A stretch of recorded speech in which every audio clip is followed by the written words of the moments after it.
Hello dear students, मैं रवि मौर्य आपके लिए इस वीडियो में कक्षा 11 गणित स्टार्ट करने जा रहा हूं और इस कक्षा 11 के फर्स्ट लेसन समुच्चय है। फर्स्ट लेसन समुच्चय, हम समुच्चय के बारे में पहले जान लेते हैं कि समुच्चय होता क्या है। समुच्चय क्या होता है, इसकी परिभाषा क्या होती है। तो समुच्चय की पहले यह जानिए कि किसी वस्तुओं का संग्रह ही क्या कहलाता है, समुच्चय कहलाता है।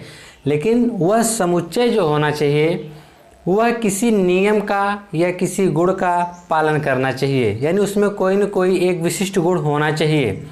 जैसे इसकी परिभाषा की बात अगर हम करें कि समुच्चय की परिभाषा क्या होगी, समुच्चय की परिभाषा जब हम लिखेंगे कहेंगे वस्तुओं के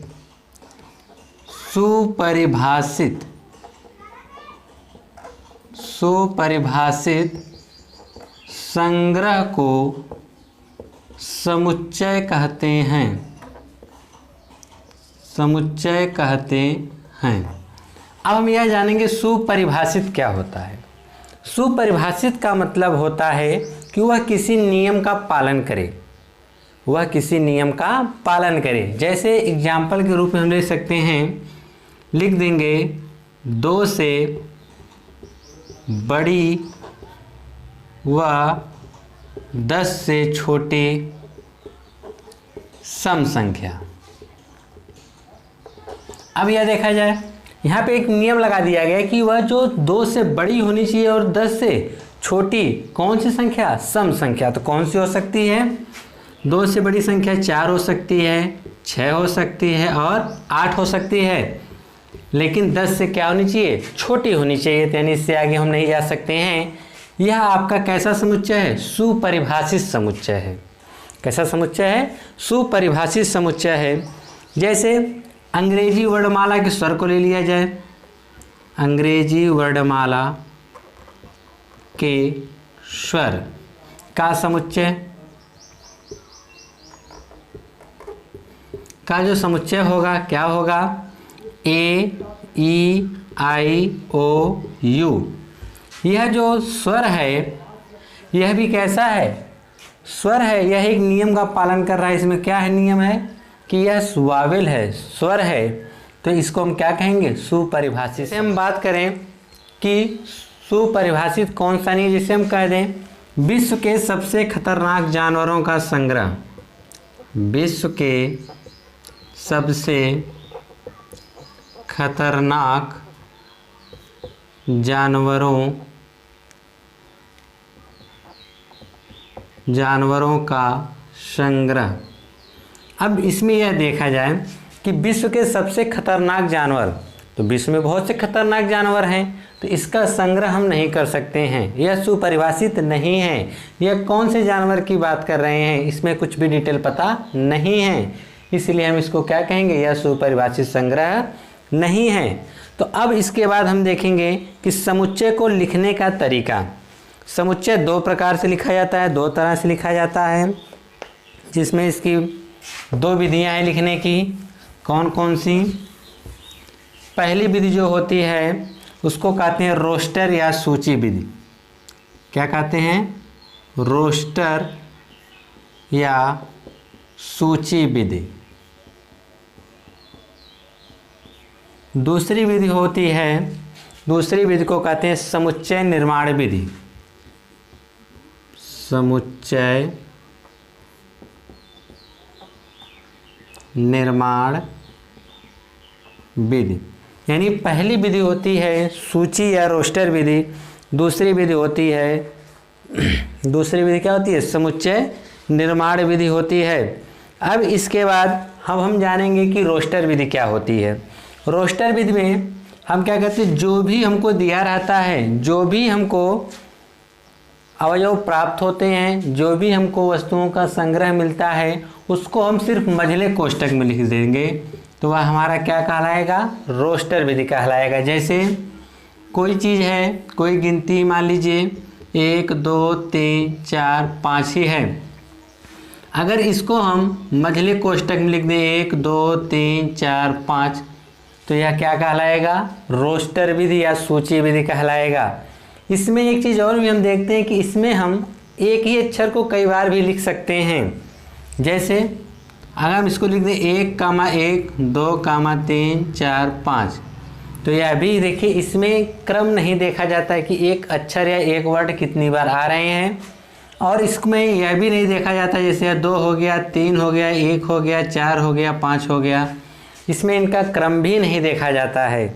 सिर्फ इनको मजले कोष्टक में लिख देना ही क्या कहलाता है? रोस्टर विधि या सूची विधि कहलाता है। अब हम जानेंगे समुच्चय निर्माण विधि। समुच्चय निर्माण विधि को एक नियम के तहत लिखा जाता है, इसका एक सूत्र होता है अपना, उसी के हिसाब से इसको हम लिख सकते हैं। जैसे एग्जाम्पल के लिए देखा जाए तो हम कह सकते हैं कि A, E, I, O, U यह एक वावेल है, यह एक व्यंजन स्वर है। तो इसको अब हम क्या करेंगे? इस प्रकार से लिखेंगे। इसको मान लेंगे कोई यह समुच्चय मान लीजिए A है, इसको हम लिखेंगे इस प्रकार से मझले कोष्टक में यक्स कोलन यक्स एक स्वर है। यह एक स्वर है, यह एक अंग्रेजी वर्णमाला का स्वर है। यह एक अंग्रेजी वर्णमाला का स्वर है, अंग्रेजी वर्णमाला का स्वर है। यह एक अंग्रेजी वर्णमाला का स्वर है। उसके बाद इस प्रकार से, और हाँ, जब हम समुच्चय की बात करेंगे, समुच्चय को हम लोग capital letter A, B, C, D इस प्रकार से लिखेंगे। लेकिन समुच्चय के अंदर जो अवयव होंगे, यह अवयव अगर इसको दर्शाएंगे हम, जिसको हम लोग बोलते हैं अवयव, इसको हम लोग दर्शाएंगे तो हम लोग स्मॉल लेटर का यूज करेंगे। यानी A, B, C, D जो भी हम आगे यूज करेंगे उसको हम किस में यूज करेंगे? स्मॉल लेटर में यूज करेंगे। तो अब हम चलते हैं अभ्यास की तरफ, जिसमें से आपका पहला अभ्यास क्या दिया गया है कि प्रश्नावली 1.1 में कुछ कहा जा रहा है, कुछ पूछा गया है। क्या पूछा गया है? इसमें कुछ कथन कहे गए हैं। उसमें पूछा गया है कि इसमें कौन से समुच्चय हैं और कौन से समुच्चय नहीं हैं। जैसा कि पहला दिया गया है कि जे अक्षर से प्रारंभ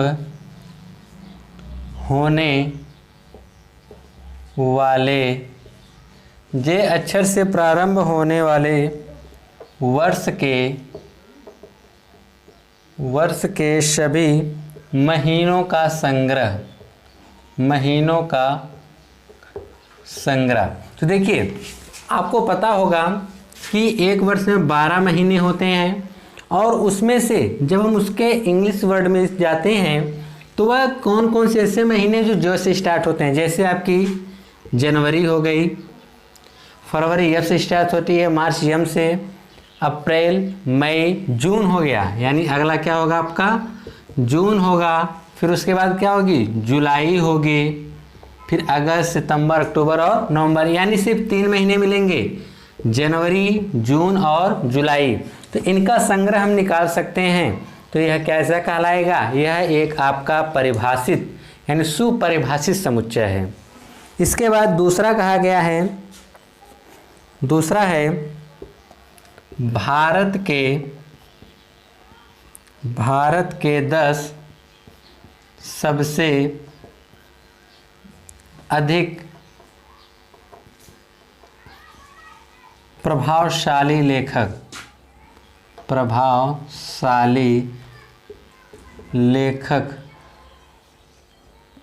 लेखकों का संग्रह। अब यह देखिए भारत में तो बहुत से लेखक हैं। अब यह देखा जाए कि भारत के सबसे अधिक प्रभावशाली लेखक की बात कर रहे हैं तो 10 प्रभावशाली लेखक की बात कर रहे हैं। लेकिन भारत में इतने लेखक हैं कि किसी की तुलना किसी से नहीं की जा सकती है, जिससे यह आपका कथन क्या होगा? सुपरिभाषित नहीं है, यानी यह आपका समुच्चय नहीं बन पाएगा इसका। और तीसरा है विश्व के सर्वश्रेष्ठ 11 बल्लेबाजों का संग्रह। विश्व के सर्वश्रेष्ठ 11 बल्लेबाजों का समुच्चय, यह भी निकालना क्या है, मुश्किल है कि विश्व के सर्वश्रेष्ठ 11 बल्लेबाज कौन से हैं, तो यानी इसका समुच्चय नहीं बन पाएगा। चौथा कहा गया है कि आपकी कक्षा के सभी बालकों का संग्रह। आपकी कक्षा का सभी बालकों का संग्रह, इसका समुच्चय हम निकाल सकते हैं, क्योंकि आपकी कक्षा में जितने भी बच्चे हो सकते हैं, मान लीजिए 40 बच्चे हों, 45 बच्चे हों या 60 बच्चे हों, जितने भी बच्चे होंगे उनका संग्रह हम निकाल सकते हैं। तो यह आपका कैसा समुच्चय है, सुपरिभाषित समुच्चय है, इसका समुच्चय निकाला जा सकता है। अगला कहा गया है 100 से कम सभी प्राकृतिक संख्याओं का संग्रह। 100 से कम यानी 1 से लेके 2 3 4 से लेके कहाँ तक, 100 से कम यानी 99 तक, यानी इसका संग्रह हम कर सकते हैं, इसका समुच्चय हम निकाल सकते हैं, यानी यह क्या है, सुपरिभाषित समुच्चय है। अगला कहा गया है लेखक मुंशी प्रेमचंद द्वारा लिखित उपन्यासों का संग्रह। मुंशी प्रेमचंद ने जितने उपन्यास लिखे हैं उसका संग्रह हम निकाल सकते हैं, यह भी एक ऐसा है सुपरिभाषित संग्रह है, सुपरिभाषित समुच्चय है। अगला कहा गया है सभी समपूर्णांकों का समुच्चय संग्रह। तो सभी समपूर्णांकों का संग्रह भी हम निकाल सकते हैं, क्योंकि सभी समपूर्णांक जैसे 2 हो गया, 4 हो गया, 6 हो गया, 8 हो गया, 10, ये सब क्या इसी तरह हम करते हुए सभी पूर्णांकों का समुच्चय क्या कर सकते हैं, निकाल सकते हैं। अब इसके बाद कहा गया इस अध्याय में आने वाले सभी प्रश्नों का संग्रह। अब इस अध्याय में कितने प्रश्न आएंगे इसकी जानकारी आपको है, इसमें हम काउंट कर लेंगे कितने हैं, तो इसका समुच्चय हम निकाल सकते हैं, इसलिए अभी क्या है, सुपरिभाषित समुच्चय है। विश्व के सबसे अधिक खतरनाक जानवरों का संग्रह। विश्व के सबसे अधिक खतरनाक जानवरों का संग्रह। अब तो ये हम नहीं बता सकते हैं कि विश्व में सबसे अधिक खतरनाक जानवर कौन से हैं, किस प्रजाति के हैं, तो इसमें यह समुच्चय नहीं है। इसी प्रकार से हम दूसरे क्वेश्चन की तरफ बढ़ते हैं कि हमारा दूसरा क्वेश्चन क्या दिया गया है। दूसरा क्वेश्चन हमारा दिया गया है कि मान लीजिए